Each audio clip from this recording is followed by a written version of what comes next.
The desert floor in Arizona does not forgive mistakes. It is a landscape of razor-sharp cactus, venomous reptiles, and silence so heavy it feels like a physical weight. But on the night of December 23rd, 1944, the ground itself seemed to breathe. Under the cover of a rare, freezing rainstorm, the earth near the crosscut canal shifted. A small, muddy hole opened up in the darkness. A head emerged, then shoulders. Then a man, gasping for air, pulled himself out of the mud. He wore a crisp German naval uniform. He held a homemade map. He was not alone. One by one, 25 men crawled out of the earth like ghosts. They were U-boat commanders and sailors, the elite wolves of the Atlantic, now standing in the middle of the American Southwest. They carried backpacks, fake identification papers, and an insane amount of hope. They had just pulled off the largest prisoner of war breakout in United States history. They were free, but they had made one catastrophic miscalculation. Welcome to Camp Papago Park. It is late 1944. While the Allies are fighting the Battle of the Bulge in Europe, the war feels very different in Phoenix, Arizona. This camp houses over 3,000 German prisoners. Most of them are Kriegsmarine, Navy men. These aren't conscripts. They are disciplined, highly intelligent, and incredibly bored. The camp doesn't look like a prison. There are no guard towers with machine guns trained on the yard. The fences are relatively low. The Americans believe the desert itself is the ultimate prison wall. Where would a German go in Arizona? Mexico is over 100 miles away through hostile terrain, but they underestimated Captain Jürgen Wattenberg. If you enjoy uncovering these hidden pieces of history, the stories that usually get left out of the textbooks, please take a moment to subscribe. It helps keep these stories alive. Wattenberg was a legend, a U-boat ace. He had sunk thousands of tons of Allied shipping before being captured. He was the highest-ranking officer in the compound, and to him, captivity was not a relief. It was an insult.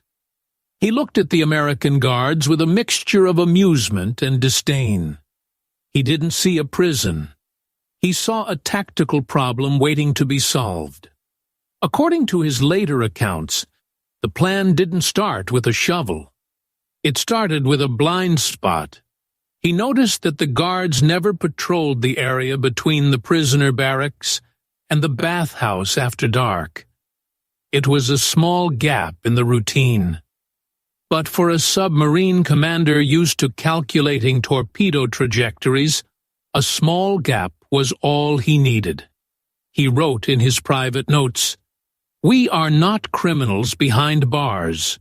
We are soldiers, and a soldier's duty is to escape." The work begins. The air in the shower room smells of damp concrete and heavy soap. It is the only place in the camp with noise loud enough to mask the sound of digging. Wattenberg organizes his men like a ship's crew. They are not digging a random hole. They are engineering a tunnel through rock-hard caliche soil. They work in shifts. 90 minutes of digging. 90 minutes of watching. The tools are pathetic. Spoons, coal shovels stolen from the kitchen, metal scraps. The tunnel is barely 2 feet wide.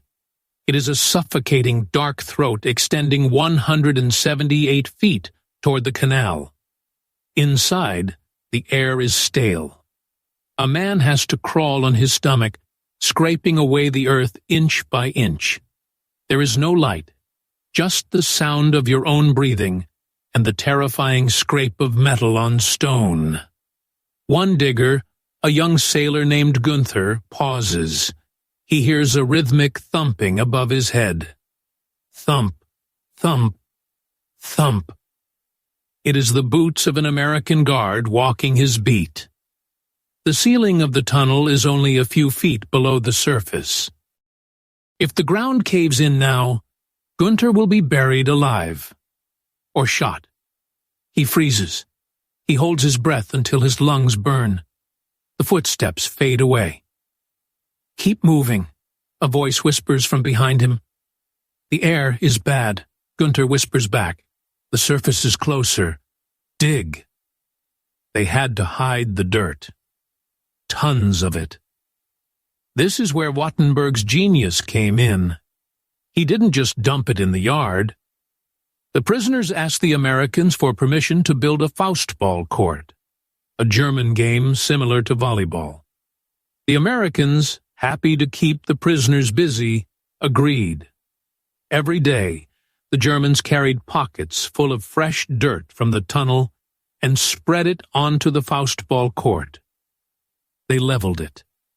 They packed it down.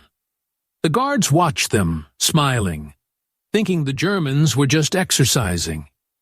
In reality, the prisoners were building their escape route right in front of their captors' eyes. The weeks turn into months. December arrives. The tunnel is ready. But Wattenberg has one final audacious idea. He is a sailor. He does not want to walk to Mexico. He wants to sail. His men have built a collapsible kayak. They used canvas scraps and wood stolen from crates. They waterproofed it with tar pitch gathered from the roofing repairs. They tested it in the camp's irrigation pool at night. They have a map, a standard Arizona highway map. It shows a blue line running specifically toward the Colorado River, which flows into Mexico. The Salt River. In Wattenberg's mind, he sees a rushing waterway. He imagines his men paddling silently under the stars, bypassing the border patrols, gliding to freedom. He writes, "The water is our element. It brought us here, and it will take us home." December 23rd. The moon is obscured by heavy clouds. A winter storm hits the desert. It is the perfect cover. Inside the barracks, the tension is electric. The men smear coal dust on their faces. They pack their meager rations, dried bread, chocolate, cigarettes. They enter the shower room one by one. Wattenberg stands by the hidden entrance. He looks each man in the eye. There are no speeches, no salutes, just a nod. They drop into the hole. The crawl is grueling. It takes nearly an hour to move 25 men through the narrow tube. At the exit point near the canal, the first man pushes up the wooden cover. Rain lashes his face. The wind howls, masking the noise of 25 bodies emerging from the ground. They scramble up the bank of the cross-cut canal. They run low, hunched over, sprinting into the desert scrub. They split into small groups. Wattenberg and two others take the kayak. They carry the awkward, heavy boat for miles. Their boots sink into the wet sand. The cactus thorns tear at their uniforms. "Where is the river?" one of the officers asks, panting. Wattenberg checks his compass. 2 miles, just over that ridge. "It's heavy, Captain."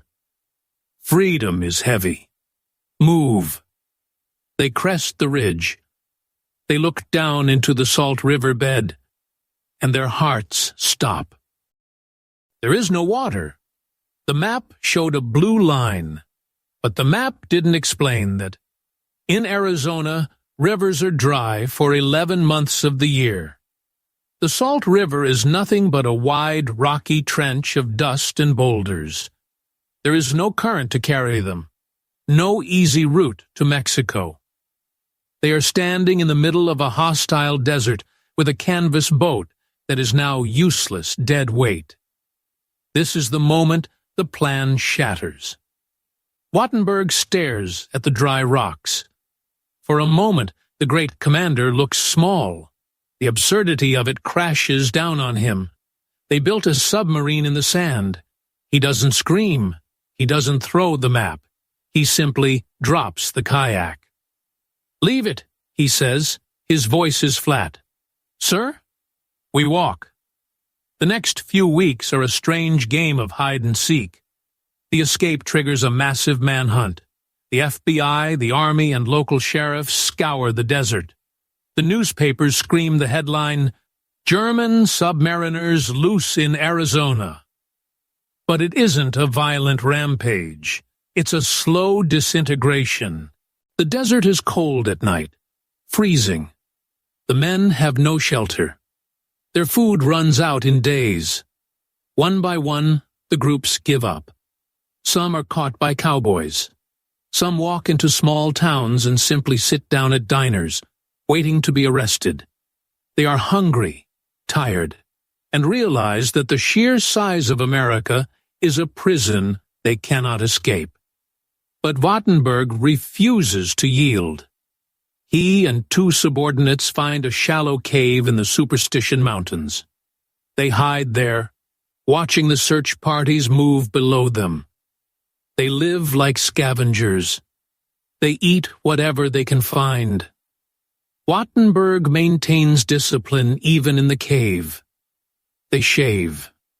They clean their uniforms as best they can. He refuses to look like a defeated vagrant.